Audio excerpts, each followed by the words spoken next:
Parce qu'il y a les faits et les opinions. Il n'y a pas que les médias, dites donc, il y a aussi Bah, les experts. Alors regardez, par exemple, qui a le rapport... Qui m'a demandé ce matin de venir dans ce studio? Vous? Je sais pas moi qui ai décidé. Je suis pas passé par là en disant tiens, il y a de la lumière, je suis rentré. Je vous ai invité. Mais excusez-moi, je comprends pas ce que ça veut dire. Parce que vous écoutez d'habitude vos copains journalistes au lieu d'écouter les gens. Je suis moi-même journaliste. Oui, j'ai des amis journalistes, j'ai aussi des amis experts.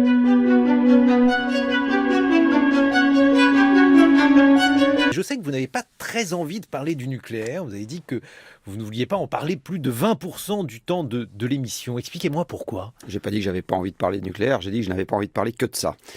Il y a une blague qu'on fait souvent dans les milieux qui s'occupent un peu d'énergie, qui est de dire le nucléaire c'est 5% de nos problèmes et c'est 95% du temps de débat. Voilà, donc on n'a pas que ça comme problème en ce qui concerne l'énergie. Alors d'abord, il faut rappeler une chose en ce qui concerne l'énergie, c'est que l'énergie c'est pas un secteur à part, c'est ce qui permet au monde moderne d'exister. S'il n'y a pas d'énergie, vous n'êtes pas présentateur de la matinale, vous ramassez des patates, mais ne parler que du nucléaire est quelque chose qui finit par devenir un peu contre-productif. Par ailleurs, en ce qui concerne la décision d'Emmanuel Macron, personnellement, je la comprends toujours pas. C'est-à-dire, je comprenais pas la décision de Hollande. Je pense pas que baisser le nucléaire à 50% soit une bonne idée. Alors, vous dites Fukushima n'a tué personne. Est-ce que sur le moyen terme, on peut en être aussi certain? Oui. Est-ce que les cancers sur un des lieux qui aujourd'hui sont Est-ce que vous savez quel est le salarié le plus irradié de France? Non, je ne sais pas. Si vous le connaissez, vous connaissez très bien son nom, au salarié le plus irradié de France. Il s'appelle Thomas Pesquet. Ne faites pas cette tête, oui. Il s'appelle Thomas Pesquet. Je vous fais confiance. Parce que quand vous allez dans l'espace, vous prenez du rayonnement cosmique, qui est une forme de rayonnement ionisant. Vous prenez des particules qui sont projetées à grande vitesse. Thomas Pesquet prend, pendant les 6 mois que dure son séjour dans la Station spatiale internationale, à peu près 9 fois la dose maximale admissible pour un travailleur du nucléaire en France. 9 fois. Et il est toujours vivant. Après, la deuxième catégorie, la première catégorie de salariés globalement la plus irradiée dans ce pays, alors il doit y avoir des professions médicales qui sont pas mal irradiées, les chirurgiens qui opèrent sous appareil d'imagerie, etc. Mais vous en avez une qui est plus irradiée que les travailleurs du nucléaire, c'est les travailleurs du transport aérien. Le personnel navigant aérien, toujours pour les mêmes raisons, parce qu'il est plus exposé au rayonnement cosmique quand il est à 10 000 mètres d'altitude, est en moyenne plus irradié que les salariés d'EDF et de la filière nucléaire. Donc, vous n'avez pas nécessairement tout le monde qui meurt à partir du moment où vous êtes exposé au rayonnement ionisant. Ça veut dire que selon vous, Fukushima ne... C'est pas selon moi. Il se trouve qu'il y a un... Vous avez peut-être entendu parler du GIEC. Ça vous dit quelque chose? Non. Le GIEC est une instance onusienne qui a le mandat de compiler, de synthétiser ce qui est disponible dans la littérature scientifique sur l'influence de l'homme sur le climat. Il se trouve que les Nations Unies ont créé en 1955, donc 33 ans avant la création du GIEC, une autre agence onusienne qui s'appelle, avec un accent délibérément français, l'UNSCEAR, c'est-à-dire United Nations Scientific Committee on the Effects of Atomic Radiation, dont les rapports sont superbement ignorés par les médias français. Donc ça, c'est une bonne question. La bonne question, c'est pourquoi est-ce que les médias français ignorent superbement cette Je vais vous poser dans ce cas-là, c'est pas moi qui ai la réponse, c'est vous. Question. Moi, je travaille pas dans les médias français. Il y a un siècle de littérature scientifique là-dessus. Et l'UNSCEAR a rendu des rapports de 400 pages en anglais que personne ne lit, à la fois sur Tchernobyl et Fukushima. Et la conclusion du rapport sur Tchernobyl, Fukushima... on est quand même d'accord pour dire qu'il y a eu des morts. La maladie des rayons a fait des morts. Bien sûr, je peux vous dire ce qu'il y a dans les rapports en question, que vous pouvez aller vérifier. En ce qui concerne Fukushima, le rapport dit il n'y aura pas de mort à cause du surplus de rayonnement ionisant. Il n'y en aura pas. On ne va pas parler. Le problème du nucléaire n'est pas un problème de risque, ou plus exactement de danger objectif, c'est un problème de risque perçu. Donc en fait, le vrai débat sur le nucléaire, c'est pourquoi est-ce que les médias ne sont pas foutus de fournir une information factuelle, objective, parce qu'il y a les faits et les opinions. Il n'y a pas que les médias, dites donc, il y a aussi les experts. Alors regardez, par exemple, qui le rapport... Qui m'a demandé ce matin de venir dans ce studio? Vous? Je sais pas moi qui ai décidé, je suis pas passé par là en disant tiens, il y a de la lumière, je suis rentré. Je vous ai invité pour que vous me donniez votre point de vue. Donc tous les autres, c'est vous aussi qui les avez invités. Bon, Jean-Marc Jancovici, j'ai une dernière question à vous poser sur le nucléaire. Bon, on a vu qu'il y avait un certain nombre de risques. Alors vous considérez que les médias ne font pas leur travail en attisant en quelque sorte la peur des gens. En Inde, il y a un nouveau risque qui a été observé puisque les autorités indiennes de sûreté nucléaire ont reconnu mercredi dernier qu'un virus informatique avait été détecté dans une centrale dans l'état du Tamil Nadu. Ça, c'est un nouveau risque. Est-ce que par exemple, ça, c'est quelque chose qu'on avait prévu? Je n'en ai aucune idée parce qu'il faut savoir. Vous comprenez, on a un problème dans le monde moderne, c'est pas propre au nucléaire, c'est que le monde est devenu tellement compliqué que plus personne ne peut par lui-même comprendre et maîtriser toutes les techniques qui nous entourent. Donc vous en êtes réduit à chaque fois à devoir faire confiance à des tiers. Vous comme moi. C'est pour ça que les journalistes, vous comme par moi, exemple, ce que je fais, si j'invite des experts. Si je peux finir. Je suis expert, certes, mais je ne suis pas expert au point de savoir de quel virus il s'agit, où il pourrait s'agir. Est-ce qu'on est dans le fantasme ou est-ce qu'on est dans la réalité? Donc, est-ce qu'on est dans la légende urbaine ou quelque chose qui est fondé? Voilà, donc à ce stade, je vous dis, moi, je ne sais pas.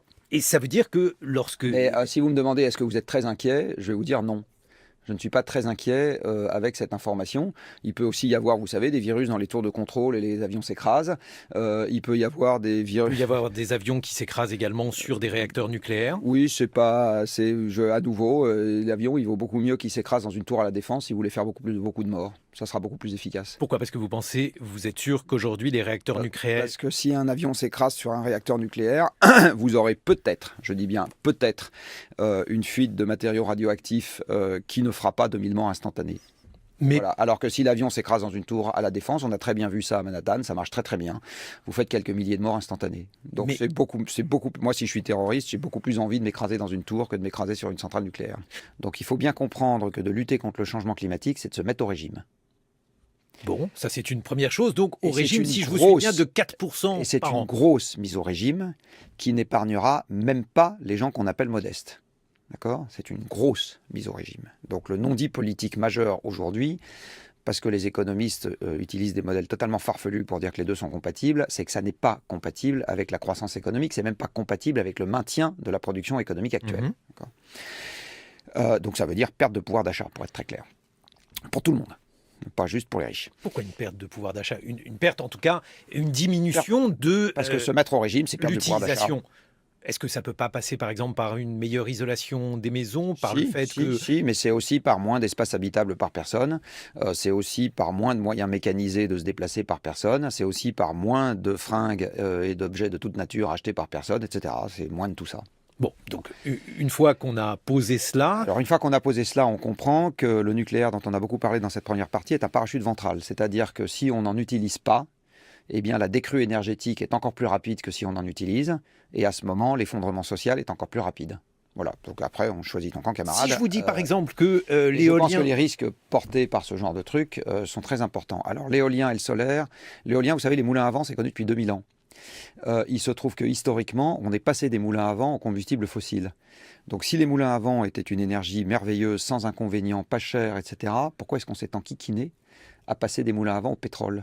Peut-être parce qu'on connaît mieux le vent maintenant ?